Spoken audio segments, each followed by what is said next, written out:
Dear Online Security and Rape Recovery Diary, this is Annika, psychic medium and channeler, sucker of all kinds of energies. I suck up the energies of my environment and transmute them into something better. After 24 years of rape, every 2 to 5 years, I create an online security diary to stay safe. Today, I met my father. I did it. He called, and I always go by intuition, and my intuition said like whatever I feel. Like he called, and I thought if he says, oh, let's go to another town, I will say nope, not happening, just by how I feel. But immediately he said, oh no, that's too far, he doesn't want to go. And I'm like, thank God. And everything was calm, everything was fine. And then we met and everything stayed calm and fine. Just once we clashed when we got to my topic again, like my reality and what happened to me. And then he said, you never told me. And I said, I did. I even cried in front of him. He can't remember. In the beginning, first week I came back, I stood in front of him. I told him what happened. I even cried. He did not hear me. I knew it. He did not hear what I said. So, and I rarely cry in front of someone, break out in tears or something. And he didn't, he was not listening.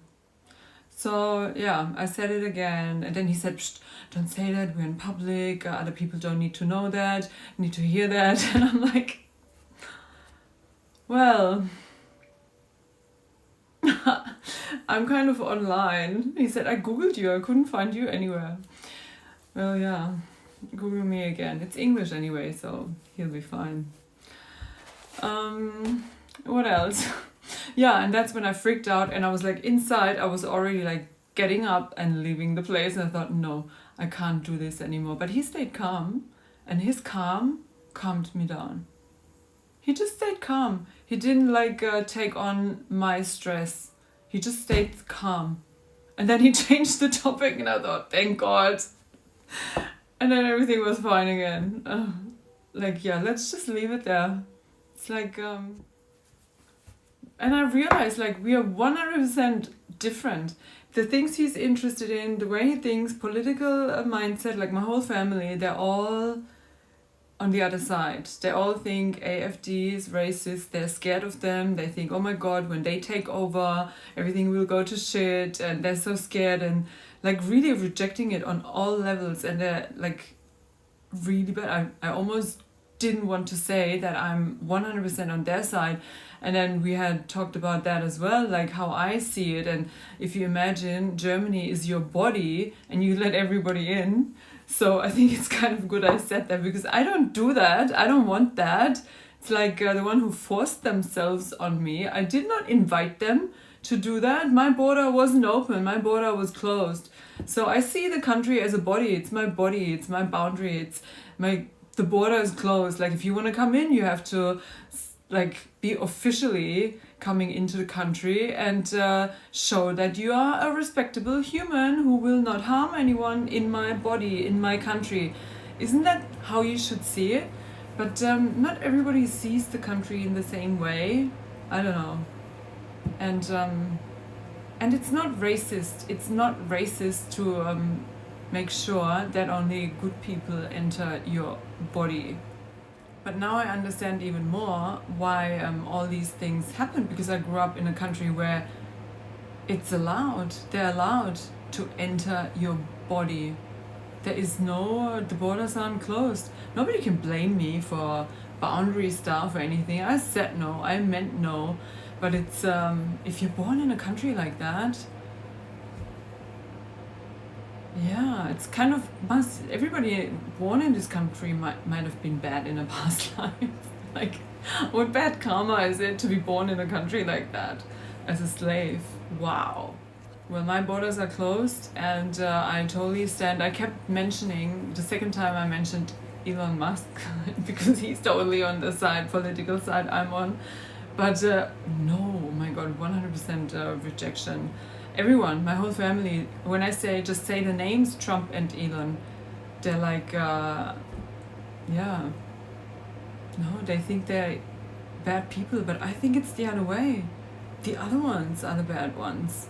The ones who let everybody into their body like a cheap whore. Yeah, so I'm glad I went because I felt calm. He was so calm. He stayed so calm, like super calm. Like what happened? And he lives so healthy and he does intermittent fasting like me. He didn't want to go for food too early because he has his hours. He has to fast until he can eat. So we had to wait these hours.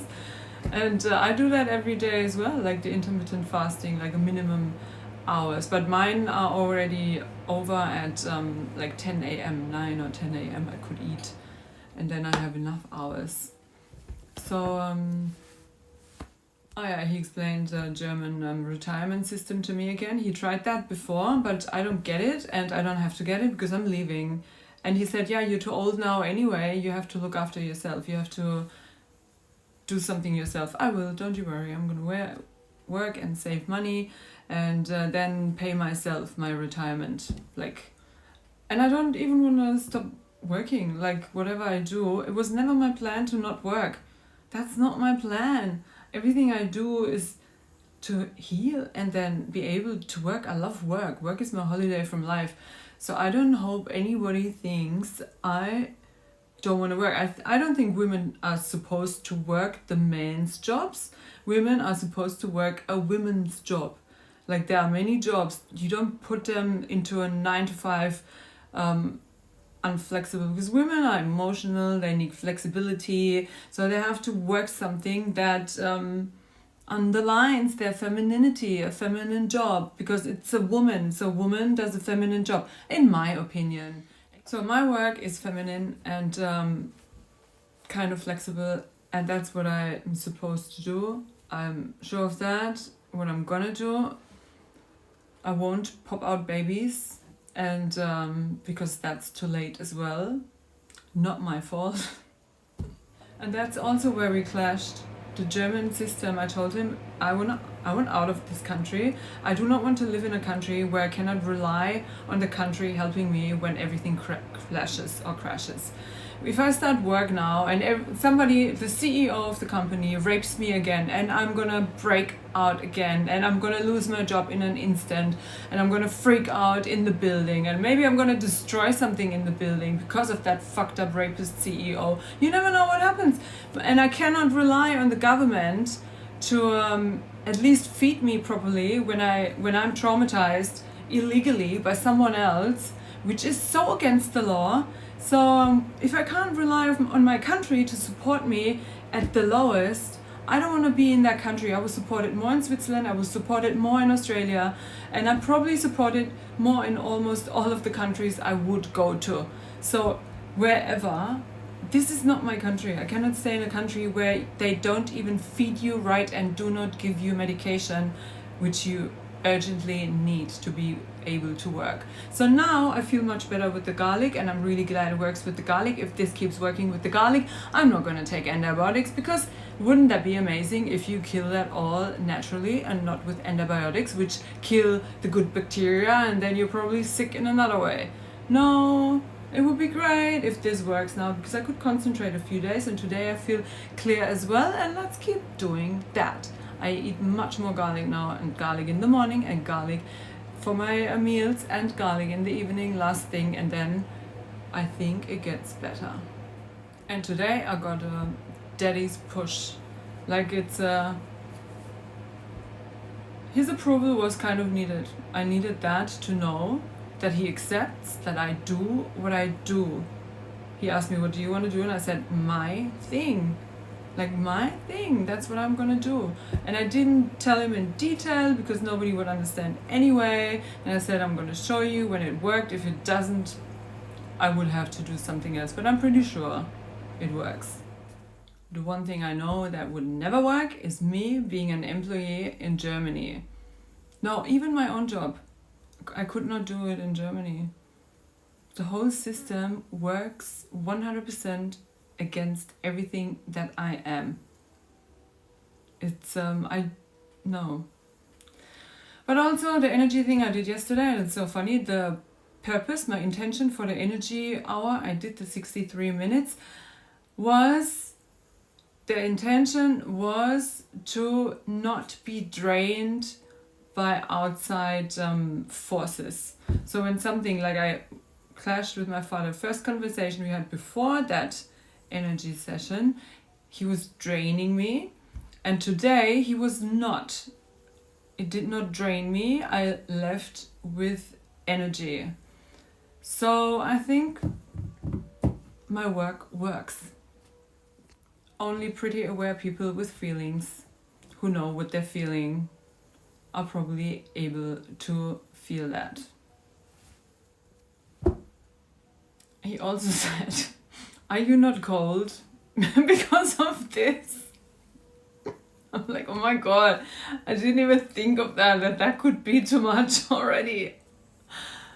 Yeah, and later I was cold. He said, "See, that's too cold." Oh man, I wasn't thinking that could be too much already. Yeah, I should be like this. Hello. I must say, this is of all Mercury retrogrades I've ever felt, the one where I could really move forward with something. But they say if you try to work on things of the past, issues of the past, you can solve that during Mercury retrograde. And I did so many things I always wanted to do and was never able to, and now I pushed myself to do them, and somehow it works better than ever. So this is the first Mercury retrograde I see in a positive and not only suffering way. I'm still suffering every day, but I think that's part of my life. To suffer through every day. It's like, oh, but it's getting better. My head is getting clearer. Even when he showed me the Excel programs and stuff, he did things unthinkable. He took months to program like one Excel thingy for his stock market stuff, so everything is in perfect order, and he knows like this is what he put in and this is what happened in between, and then he compares all of them. And he programmed a clock in the middle of it, and you needed like a program language, and he showed me that, and I understood it. Like that one, I looked at it and my mind was not puzzled. So I'm much clearer, my thinking was much clearer. Usually I look at these things and I just have like puzzles, like it all goes like, wouldn't even be able to think straight. But when he talked about retirement systems, that was puzzled again. But I had the stock market thing and the programming language I could understand. Really weird as well, but I was clear, like I could see clear, and yeah. So I think my brain's getting a little better. I haven't felt this clear in a while. There's one more thing. When I was painting, I found this underneath a carpet which was attached to the door, the entrance door, like second entrance door into the living part from the main door. It's Home Sweet Home, a card from me to my mother from Zurich, Switzerland, and I wrote in the Swiss German language just for my mother a card from Zurich, but it was on the entrance door into our house underneath a carpet. No wonder I couldn't leave. I was trying to find everything in the house that was of me. Do I have everything now, or do I have to check again? Like underneath a carpet with a snail. That makes sense. That's it for today.